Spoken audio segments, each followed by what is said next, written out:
Chris Sands here with Profi 2020 Dental CPAs, and we have an exciting presentation for you today with Amol Nirgudkar, CEO of Patient Prism, an incredible artificial intelligence software used vastly in the DSO community as well as private practices. The 2019 American Dental Association Celerant Award for Best Technology. And he's going to share with us some incredible best practices for how Patient Prism and recording your phone calls and improving your conversion rate can improve your revenue. As you know, in the accounting world, we can't increase your revenue. So we look to experts like Amol and his company with Patient Prism to help our clients increase their conversion, new patients, and overall revenue to improve their practices, and we can then improve their profitability. So Amol, thank you so much for joining us today. Chris, what a pleasure it is. And by the way, not just the CEO of Patient Prism, I have walked the shoes. I'm a former CPA, a recovering CPA, or I guess a retired CPA, whatever that is. But it was one of my most fulfilling careers. I enjoyed spending time with my clients, and I see so much. I feel nostalgic coming into this office, thinking about the impact you're making on your clients in such a more meaningful way than even I did when I practiced. And so congratulations for the growth of your firm and what you've done. And truly you've set yourself apart as the CPA firm of choice when it comes to providing more than just bookkeeping and tax services, but really going above and beyond to help these practices truly grow their businesses, make the right decisions, to save taxes, save money, and lead a successful life. Yeah, not only to impact their business, but to help them, create the life they want. I love it that I think the one thing that we share in common is that you're a big picture guy. So that's actually, I've found that's difficult for CPAs to be as big picture. And your experience in the dental CPA world and seeing the big picture of dentistry and then creating this technology is just extremely fascinating. I'm excited about talking to you guys about AI. It's a buzzword today. Everybody talks about AI. What is it? And sometimes it's misused because you know what it is. People think it's math. People think it's statistics. And we're going to really demystify AI today from the perspective of a dental office, right? And why did we get into this business? What are we doing how are we using really this whole concept of artificial intelligence to put more patients in your chair? That's the bottom line. At the end of the day, it's very simplistic. We want more new patients coming in and scheduling an appointment. So I want to start my presentation really with my next slide, which is really about some of the challenges that we're facing today. And I'm going to go through them. One of the big challenges the reason why we got into this business was I had a marketing company. After a CPA firm, I started a marketing company for dental offices, and we were driving a good amount of leads into the dental office. Leads as in phone calls, and we were very successful at that. And our dental offices were spending a good amount of money on pay-per-click or postcards or whatever that might be. And in some markets today, an implant click costs $100 with Google. It's expensive. Facebook's getting expensive too. And the leads are coming into the phone calls, but only 50% of these leads or phone calls or prospects were being booked into scheduled appointments. Now, when I realized that, I'm like, man, this is trouble. I mean, the way I realized it was by accident. Our clients who are dental offices started telling us that, hey, Amol, your marketing is not working. We're spending all this money, but we're not seeing new patient growth. And I'm like, why is that? And then I realized maybe there's something wrong somewhere. So I decided to record phone calls using some recording services. And we employed people to listen to phone calls all day.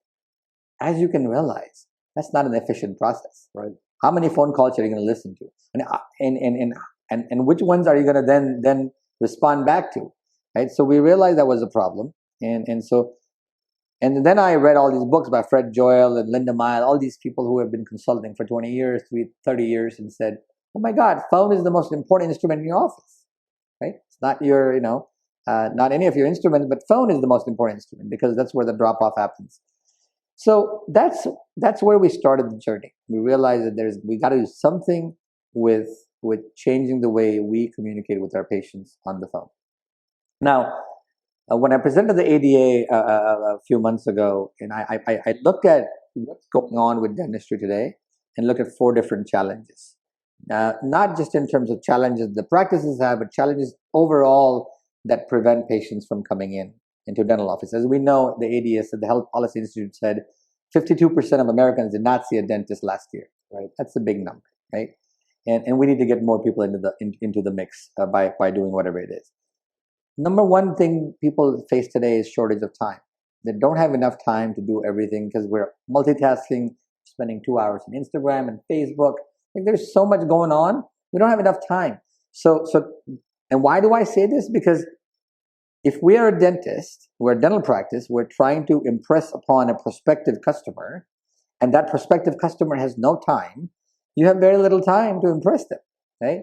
So that's something that we need to think about is shortage of time, because when we design our campaigns in marketing, we have to think about how much time will that person devote to that ad, that landing page, that website, that video. If you don't think of that, right? If you bore them with an hour of content, or if you don't have the right mechanisms, and we'll talk about that in the next slide, which is the journey of the patient, you're going to lose them. The second thing that is happening, as we all know, we've all become doctors, right? We've all become Google doctors. Google doctors, yeah. Right? We all like to Google everything. The benefit of that is that we're educated more than ever before. Now, patients, it's very often we've listened to 8 million calls. We have very common. I got a root canal number 14. People say that kind of stuff nowadays, right? And especially the newer generation, they know exactly what they want. They know exactly their price shop. They've looked at alternatives. They know exactly the quality of the bone that you might be implanting for a bone graft. So it's really important that our people who are talking to the patients for the first time on the phone or whether in person, they're completely aware and educated about everything that the patient is asking for. So we have to be educated, because if we don't feel confident enough in our education, we're going to lose patient trust. So that's really important. Consumer sophistication is important. And if we don't have the sophistication to explain what they already know, then we're not going to gain patient trust. Super important. The third thing that has changed in the last 20 years, more so because of Clear Choice Dental Implant Centers. They came into business and they really redefined marketing. Before that, in the 70s and the 80s, you found your dentist by asking your friends and family. Sure. And even advertising was not allowed for professionals. Even CPAs couldn't advertise at one point. But that changed. But over the last 20 years, especially now than ever before, dentistry has become what we call in marketing a direct-to-consumer model, which means dentists are directly going to the consumers and advertising to get, just like pharmaceuticals, right? Take this, ask your doctor about whatever. That's what's happening in dentistry, not in the TV level as of yet. The big boys are doing TV. Affordable Dentures does TV ads. Clear Choice does TV ads. Some of the big DSOs do TV. But it's all about getting on that iPhone these days, though, right? You've got to get on the iPhone. So you've got to really figure out how to take advantage of that strategy. Not only take advantage of the strategy in terms of deploying it, but what happens to those leads when they come in. You want to be able to convert them. So conversion optimization, Google will tell you, anybody in the SEO world, anybody in the marketing world, if they have one thing to say, including Google, they'll say conversion optimization is the most important thing you can do in marketing.